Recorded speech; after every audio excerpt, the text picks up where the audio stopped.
So if you're a homeowner that likes to take care of your own AC system, that's great. It can save you a lot of money. But there are some mistakes that a lot of homeowners make that can cost you more in the long run, shorten the life of your system, or in some cases actually be pretty dangerous. So in this video, I'm going to go over 7 of the most common mistakes that homeowners unknowingly make, and I'm also going to show you how I handle each one of them.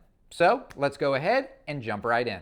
Mistake number 1, and this is probably one of the most important ones that we're going to go over and to get right because it has the potential to seriously injure you. And that comes down to one of the most common repairs that will be made on an AC unit, the capacitor. But there are 3 really big mistakes that people make when they go to do it themselves. And on any of the subjects I'm going to cover in this video, the power needs to be disconnected to your unit before you do anything with it. But since the mistake of not disconnecting the power applies to pretty much all of these, the first real mistake when it comes to a capacitor, aside from that, comes down to not discharging the capacitor before they start working on it. And the reason for this is because your capacitor can store an electrical charge, and it can hold that charge even after the power has been shut off to the unit. That's where then I take a screwdriver and, holding it by the insulated handle, I touch the blades between the terminals, going from the common to the HERM terminal and then going from the common to the fan terminal. This process takes probably all of like 10 seconds, but it's one that I'm definitely not going to skip, and nobody that's working on one should or does either. Now, the second mistake that comes down to these capacitors is wiring the new one up wrong, or any replacement capacitor. This is very, very easy to avoid though, because before I disconnect anything from the old capacitor, I always make sure to take a photo of it with my phone. And most capacitors will have 3 terminals, especially if it's a dual run capacitor. Those terminals are usually labeled as C for common, they'll say HERM for HERM, and then there's also the fan terminal. And each wire needs to go back on the exact same one that it came off of. If those get mixed up, it can cause damage to the new capacitor right away, or it can cause issues with other components in your AC unit. So taking that photo is very important, is going to make sure that everything goes back to where it belongs, and not just where it belongs, but making sure that all the wires that were disconnected are in fact reattached. And then the third very common mistake that comes down to replacing a capacitor, and this is one that a lot of people don't think about, is buying the wrong size capacitor. And when I say size, I'm not talking about the actual physical size. That is important. You want to make sure you're getting one that will fit in your unit, but I'm actually talking about the microfarad and voltage ratings on the capacitor. So your old capacitor is going to have a label that is showing both. And I always want to make sure that I match up the numbers on the old capacitor to any of the new capacitors that I'm looking at purchasing. So if, for instance, it says 45/5 microfarads at 440 volts, I'm getting a 45/5 replacement. And just to be safe and make sure that I'm getting the right one, I always match those numbers exactly. Now, the voltage rating on them is a little bit different. They can be higher, but they can never be lower. Now, the reason it's so important to get the correct microfarad rating is because if you get the wrong one, that can actually cause quite a few issues. It can cause the compressor or fan motor to run incorrectly. It can actually damage those components, and the capacitor itself just isn't going to last very long either.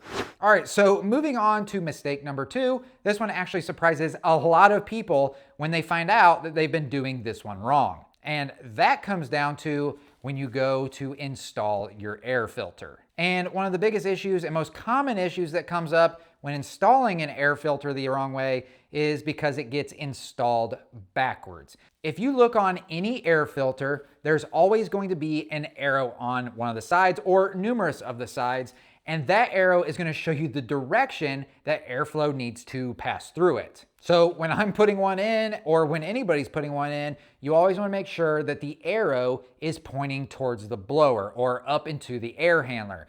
You do not want it pointing the opposite way back towards the return and not up into the air handler itself. And the reason for this is because the filters are designed to capture particulates on one specific side. So if it goes in backwards, it's not filtering as effectively, and it can make the system work a whole lot harder than it needs to.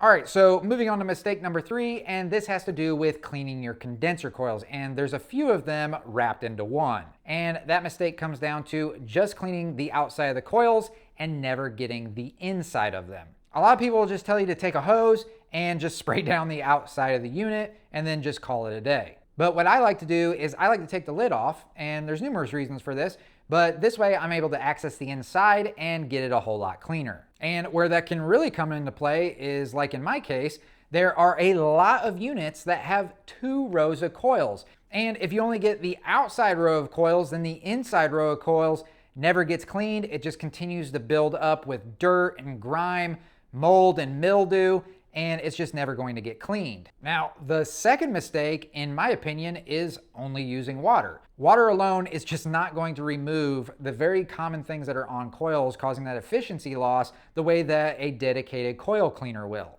So again, I like to have the lid off so I can get both sides of the coils, but I will use that coil cleaner. I will spray it from top to bottom, side to side, all the way around, and then I'll let it sit for about 5 to 10 minutes to help break down all of the dirt, mold, mildew, grime, all the things we've already talked about. That coil cleaner, if you let it sit for a little bit, it's going to break down all of that matter, so that then when I come back, I like to then rinse down both sides, rinsing down all the coil cleaner and then removing all those contaminants with it.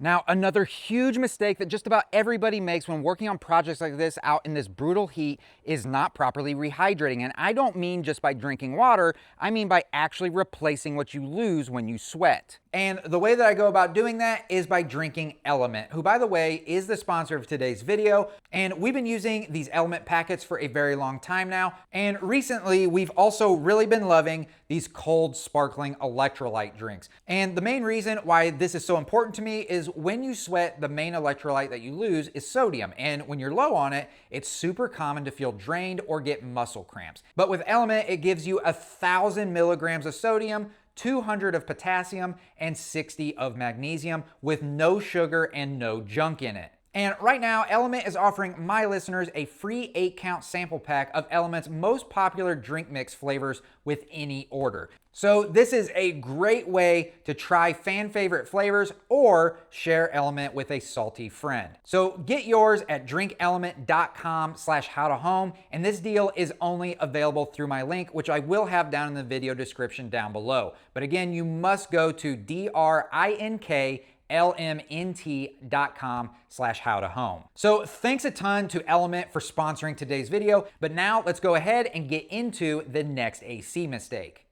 All right, so now moving into mistake number 4. This is one that I think can save homeowners a ton of money, and it is really easy to diagnose and do.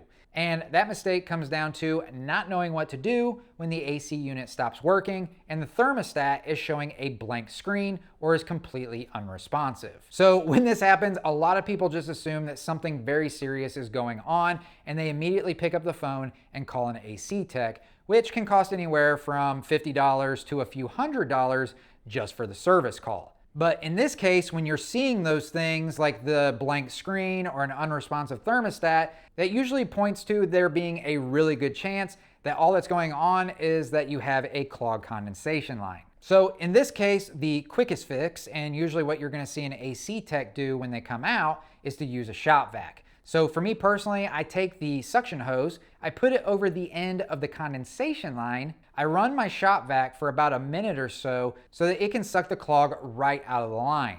But what I have found, and in my opinion works the absolute best, is this adapter piece right here. This thing is super easy to use and creates the most suction that you can put on that condensation line. And that's because one side of this adapter fits right up into the condensation line perfectly, so you got a nice tight seal. And then the other end actually has different rings depending on the size of the hose that your shop vac has. Again, this all helps to create the most suction. Then all I have to do is turn my shop vac on, and with this adapter, it has the clear piece in the middle so I can see everything getting sucked through it. And then once I see that the water is clear, I don't see debris going through it, or there's no water going through it anymore, then I know that the plug has been cleared. And at that point, more than likely, my thermostat has probably come back on. So that's a good way of being able to verify then whether or not you've actually fixed it. The thermostat should come back on once the clog is cleared and that water is able to drain out letting that float switch go back to its normal state. All right, so mistake number 5 is one that a ton of homeowners actually think is helping them, and that comes down to closing off the vents in rooms that they're not using. Now, the thinking on this one is that if the vent in a spare bedroom is closed, then they're actually saving energy and only cooling the spaces that they use. But that's just not how these systems work. AC units are designed to push a certain amount of air through the entire duct system. So when vents get closed off, that air has nowhere to go and it creates pressure buildup in the ducts. That extra pressure actually makes the system have to work harder. It can cause air leaks out around the ductwork, and it can actually cause the evaporator coil to freeze up. So closing the vents isn't saving any energy at all. It's actually doing the opposite. So for me personally, and I recommend this, I just leave them open and let the system work the way it was designed to. All right, so mistake number 6 is another one that a lot of people just don't think about, and that is mowing too closely, or even doing string trimming, doing it too closely to your outdoor condenser unit. When you run a mower or a string trimmer up next to a condensing unit, it blows the grass clippings into those condenser fins, and when that happens, they actually pack in there and they build up over time. Those fins that you see around your coils, those are what allow air to flow through the condenser to release heat. So when they get packed full of clippings, the airflow actually gets restricted and the system has to work a whole lot harder. So I just make sure that I give myself a little extra clearance around the unit, and when I'm done, I'll take a minute to gently rinse off any clippings that might have got on it with a hose. But to try and avoid that even more, I also try to make sure that the exit where the grass clippings are getting blown out of is pointed away from the unit. That allows me to get a little bit closer without having to worry about them getting packed into those fins.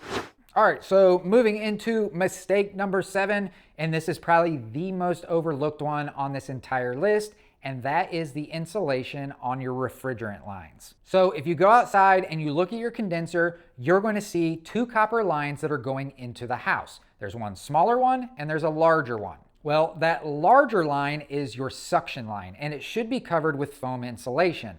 But what happens is over time, the foam breaks down. It gets hard, starts to crack, pieces fall off, and a lot of homeowners just never notice or don't know what it's there for. But that insulation is actually doing a very important job. That suction line is carrying cold refrigerant vapor back to the compressor, and without insulation, it starts absorbing heat from the outside air, which reduces efficiency, condensation can form on the pipe, and over time, it can affect how well the system cools your home. Well, the good news is this is actually one of the cheapest and easiest fixes on this entire list. So the foam pipe insulation that's on it is fairly inexpensive, and you can find it just about anywhere. All that has to be done is any of the remaining old foam insulation that's on it just has to be cut off, removed from the line, and then I just take the new one, slip it over the line, tape up the seams, and then it's done. This is not something that has to be done on a regular basis. It actually takes numerous years for the UV light to break down that foam,